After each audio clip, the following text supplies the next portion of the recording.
The modern women tutorials. The perfect guy is the guy who isn't perfect.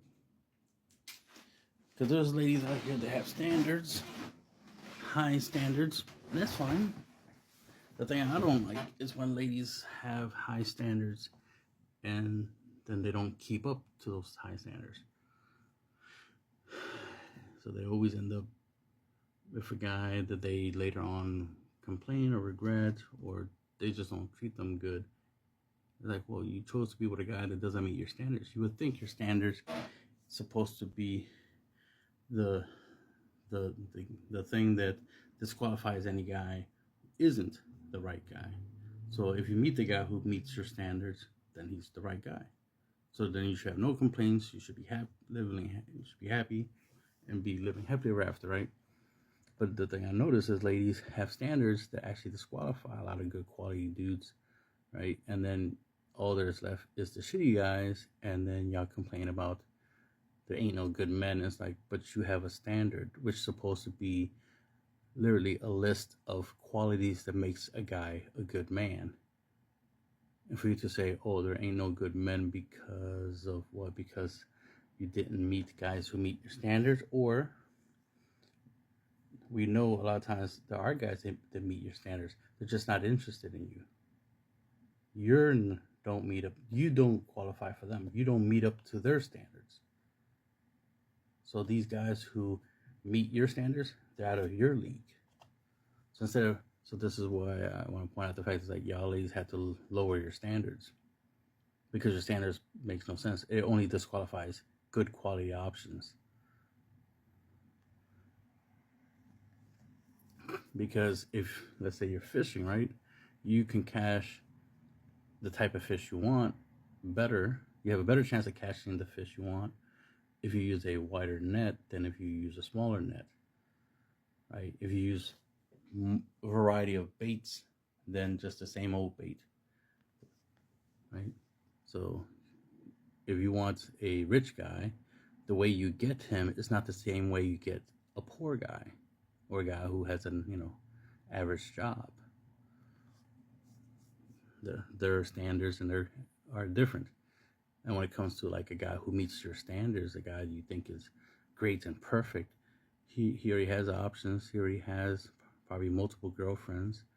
So this nonsense of thinking like, oh, I want this specific type of guy, I'm definitely going to get it. And it's like, you're going to share him, yes, but get him, no. Because remember, he's perfect, right? He's ideal. If he meets your standards, he meets every other woman's standards. And if anything, not only does he meet other women's standards, a lot of times he super exceeds a lot of women's standards. There's women who have lower standards, and then they meet the same guy you met. This guy meets your standards, but he is above her standards. It's like her standards was lower, and it's like, oh shit, this guy is better than what I expect. I wanted the bare minimum, but this guy's above the bare minimum. While you only want guys above the bare minimum.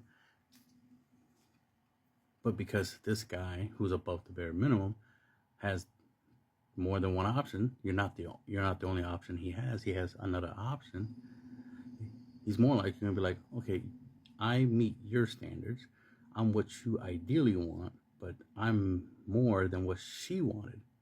I'm interested in being with the woman that wants that sees me as more than she wants. So I'm more valuable to her than I am to you.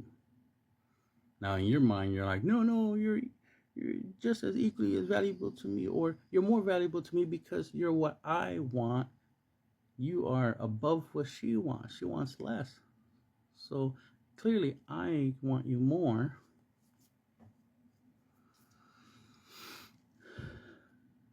But again, a lot of you ladies don't seem to know is that you don't get to pick who he ends up with.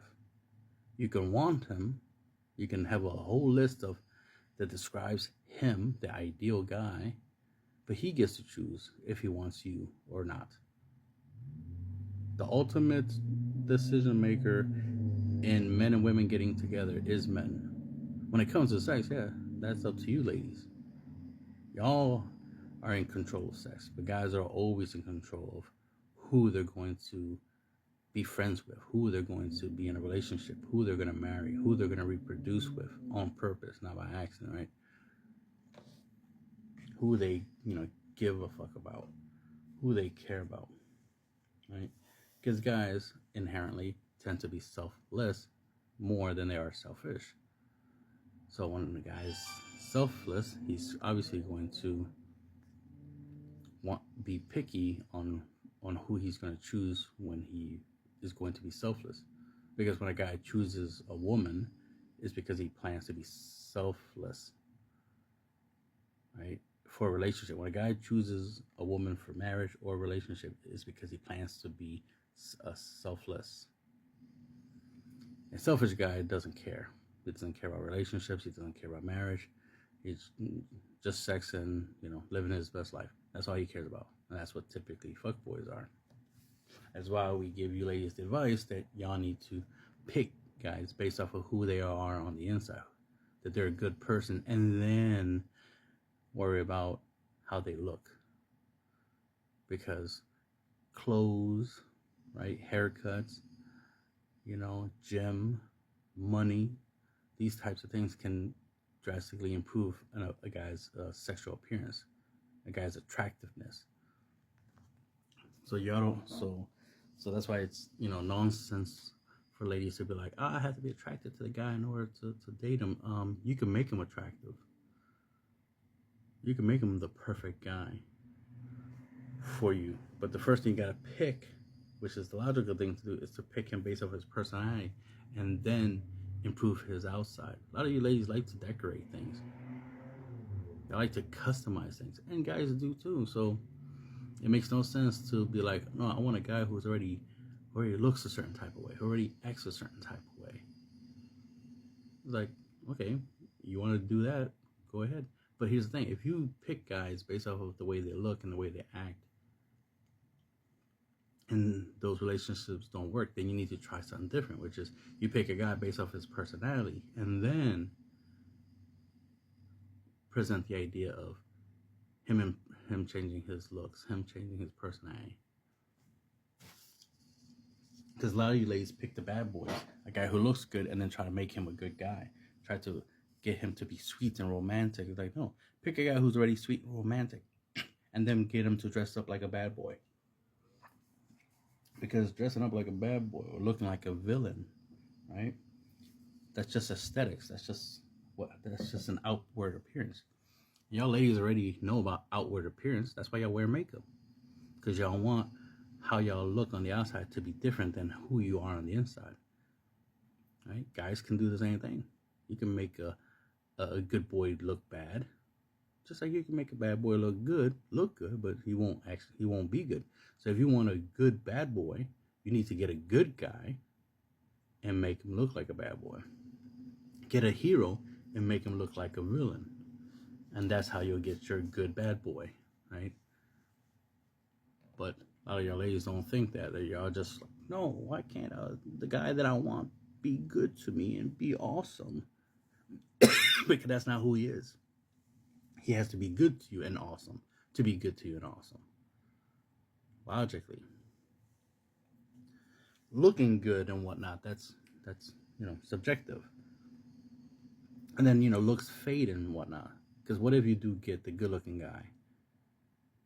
Right? But then he's an asshole. And then he starts losing his looks. Then what? He doesn't have personality because remember, he's an asshole. So then you wasted time with a temporary good looking guy. With a guy who, wasn't gonna last that long. Same thing we say for ladies. It's like, yeah, ladies, y'all gonna get older and looks fade, so y'all better have good personality. You better have skills, cooking, cleaning, stuff like that if you want to keep a man until the day you die. Because otherwise, you're gonna be alone because your looks, again, are going to fade. And that also applies to guys. So ladies, pick a guy based off his personality and then work on the looks afterwards.